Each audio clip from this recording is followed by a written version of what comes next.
Let's make the video short and sweet, starting with the number one point, which is to stop your downfall first. Take bottle as an example. अगर तुमने एक bottle को पूरा भर दिया और उसके लीड को बंद कर दिया, फिर उसे ऐसे उलाटा, क्या पानी गिरेगा? नहीं, बॉटल में जितना भी पानी है उतना ही पानी रहेगा। लेकिन अगर तुमने उसके लीड को खुला रहने दिया, यानी एक लीक रहने दिया, और फिर तुमने ऐसे उलाटा, सारा पानी नीचे आ जाएगा। तो फर्क नहीं पड़ता तुम बॉटल में कितना पानी भरो, जैसे उलटोगे सब नीचे आ जाएगा and your bottle will be empty. And the same thing is applicable for your face. तुम अपने फेस को सिमेट्रिकल बनाने के लिए जितने भी एफर्ट लगा लो, जब तक उन हैबिट्स को अपने लाइफ से पहले नहीं हटाते हो जिसके कारण तुम्हारी फेस असिमेट्रिकल हुई है, no result. Simple.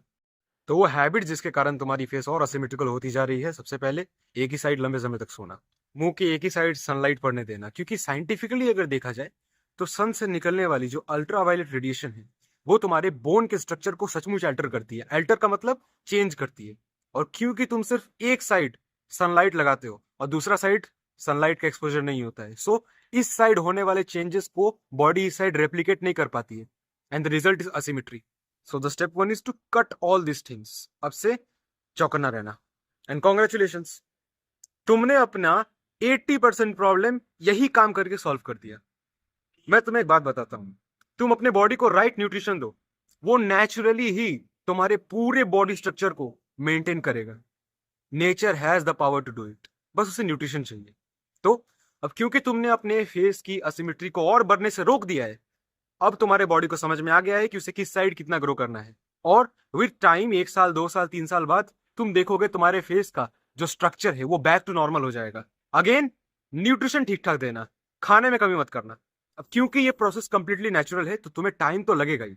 Hold your patience. Let's hop to the second point, which is facial exercises. अब देखो, तुम्हें ये बात समझ में आ चुकी है कि recovery is a natural process. तुम्हारे फेस की सिमेट्री ऑटोमेटिकली रिकवर हो जाएगी वक्त के साथ, चाहे उसमें 1 साल लगे 2 साल लगे। वो डिपेंड करता है कि तुम्हारा बोन डेंसिटी कितना है और तुम्हारे फेस की असिमेट्री किस हद तक बढ़ चुकी है। लेकिन अगर एक रेगुलर एक्सरसाइज रूटीन फॉलो करते हो, फेशियल एक्सरसाइज, बॉडी एक्सरसाइज नहीं, उस रूटीन को फॉलो करके तुम ये जो ड्यूरेशन है ना रिकवरी का, इसको बहुत कम कर सकते हो। इट इज पोटेंशियली पॉसिबल कि जो रिजल्ट नेचुरली तुम्हें 2 साल में मिलने वाला हो, वो तुम्हें 8 से 10 महीने में मिल जाए, अगर तुमने डेली कंसिस्टेंटली इन फेशियल एक्सरसाइजेस को किया तो। वीडियो को पॉज कर लो और इसका एक स्क्रीनशॉट ले लो। इन 5 एक्सरसाइज में से 4 मैं करता था, 60 डेज तक मैंने किया and you can see the result. लेकिन इसमें से एक एक्सरसाइज है जिसे मैं रेकमेंड नहीं करना चाहूंगा, which is second one, cheek puffing. बात यह है ना कि जब तुम अपनी चीफ को ऐसे करते हो, ऐसा करने से तुम्हारा बक्सिनेटर मसल स्ट्रेच हो रहा है। और तुम्हें भी पता है, अगर बक्सिनेटर मसल स्ट्रेच होता है तो वो एक मसल है, उसकी ग्रोथ होगी। अगर वो ग्रोथ हुआ तो तुम्हें हॉलो चिक नहीं मिलने वाला, तुम्हारे चिक थोड़े से पफी हो सकते हैं। तो मैं रेकमेंड करूंगा इस वाले स्टेप को तुम स्किप कर दो, इस एक्सरसाइज को करने की जरूरत नहीं है, तुम बाकी 3 या बाकी 4 को करो। The next is your choice. And coming to the last point of this video, which is a little bit serious, तो गौर से सुनना।